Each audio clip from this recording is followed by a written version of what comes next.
Hello friends, welcome to our channel Swati Fashion. আজ আবারও একটা নতুন ভিডিওর সঙ্গে আমি তোমাদের সাথে চলে এসেছি। তবে আজকের ভিডিওটা একটু ড্রয়িং রিলেটেড।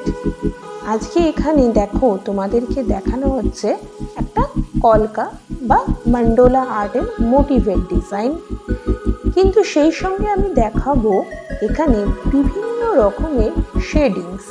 আমরা সবাই জানি পেন্সিল স্কেচিংয়ের ক্ষেত্রে শেডিংসটা একটা ইম্পর্টেন্ট জিনিস। তো শেডিং করাটাও ভীষণ রকমের টাফ ব্যাপার, কারণ এক একটা জায়গাতে এক এক রকমের শেড ব্যবহার করতে হয়।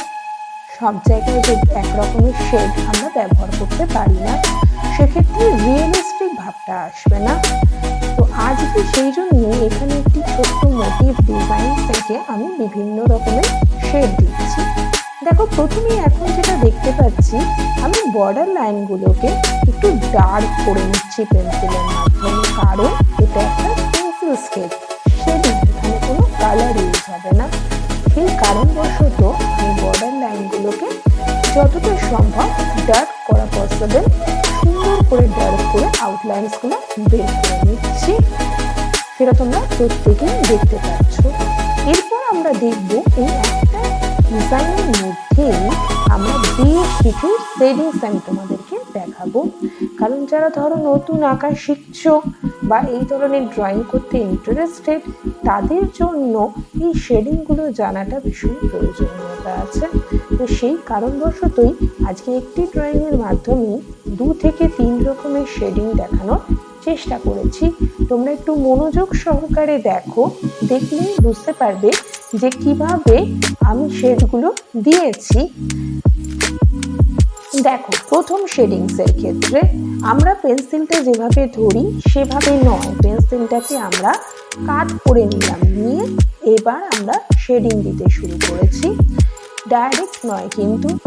এবার আবার পেন্সিলটাকে সোজাভাবে ধরে যে ফাঁকা জায়গাগুলো রইল সেগুলোকে ভরাট করে ডার্ক করছি। তাহলে প্রথমে পেন্সিলটাকে বেঁকিয়ে নিয়ে কিছুটা শুইয়ে নিয়ে আমরা শেড দেব, এবং পরবর্তীকালে যেখানটা আমাদের মনে হচ্ছে যে ফাঁকা, সেখানে আবার পেন্সিলটাকে তুলে শেড দেব এবং বর্ডার্সগুলোকে ক্লিয়ারলি ঠিক করে নেব। এটা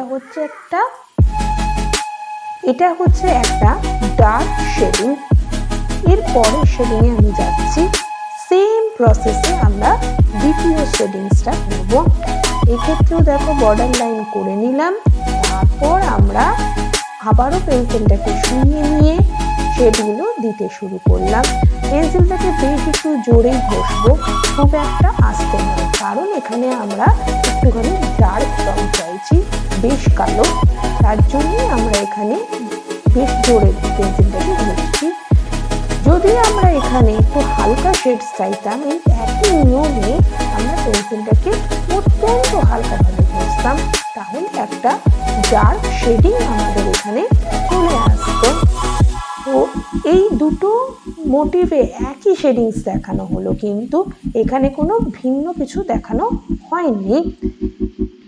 এবার আসছি আমরা 3 নম্বর শেডিংসে। দেখো, এইবার পেন্সিলটা অত্যন্ত হালকাভাবে ঘষা হচ্ছে, কারণ এখানে আমরা হালকা শেডিংস চাইছি, কারণ একটা ডিজাইনসের মধ্যে পার্টগুলোকে বোঝানোর জন্য আমরা কিছু জায়গায় হালকা শেডিংস করব, কিছু জায়গায় ডার্ক শেডিংস করব। তো এই নিচের পার্টটাকে আমি হালকা শেডিংসের মধ্যে রাখতে চেয়েছি।